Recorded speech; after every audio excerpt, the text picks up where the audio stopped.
ایک شخص نے حضور سے کہا کہ حضور مجھے کوئی وصیت کیجئے۔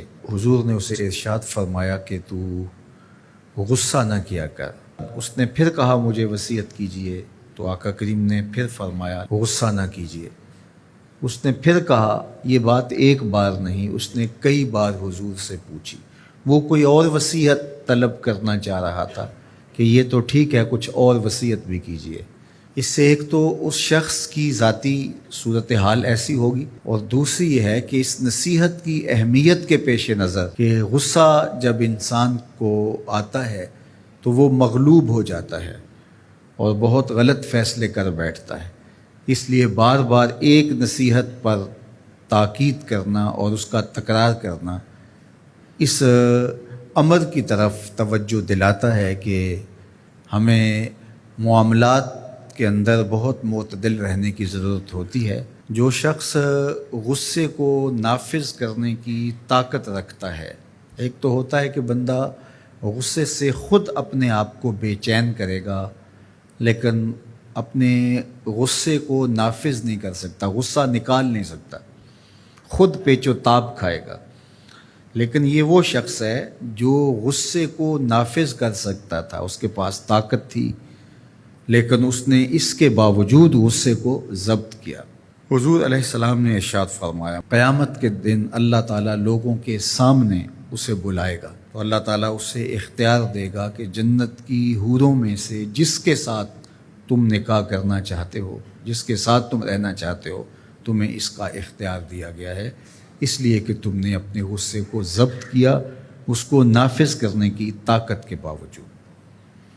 اور ایک روایت حضرت سلیمان بن سرد رضی اللہ تعالی عنہ سے مروی ہے، کہتے ہیں کنت جالسا مع النبی صلی اللہ علیہ وآلہ وسلم، میں حضور علیہ السلام کی مجلس میں بیٹھا ہوا تھا۔ دو لوگ تھے، وہ آپس میں الجھ رہے تھے۔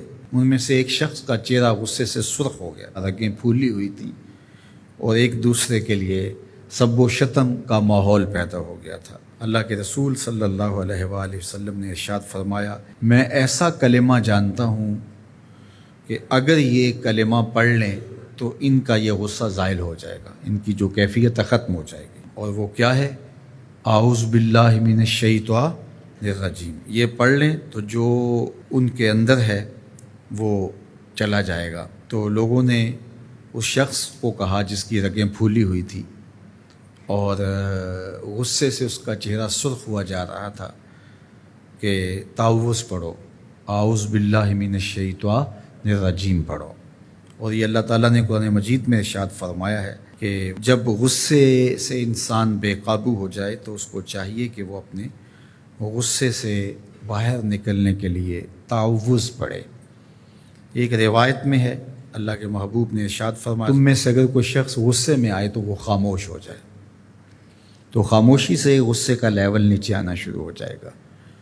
اور ایک روایت میں ارشاد فرمایا، جب تم میں سے کوئی شخص غصے میں ہو تو وہ کھڑا ہوا ہو تو وہ بیٹھ جائے، اور اگر اس کا غصہ اس سے زائل ہو گیا تو ٹھیک، ورنہ لیٹ جائے۔ یعنی اگر وہ کھڑا ہو تو بیٹھ جائے، اور اگر بیٹھنے کے باوجود بھی غصہ ختم نہیں ہونے پا رہا تو لیٹ جائے، خاموش ہو جائے، تعوذ پڑھے اور بیٹھ جائے، یا پھر لیٹ جائے۔ تو یہ چار صورتیں غصے کو کم کر دیتے ہیں۔ تو غصے کو نافذ کرنے کی بجائے کوشش کرنی چاہیے کہ غصہ جو ہے وہ فروغ ہو جائے، چونکہ غصے میں انسان ایسے امور کر لیتا ہے کہ بعد میں اس کو سخت پچھتاوا ہوتا ہے۔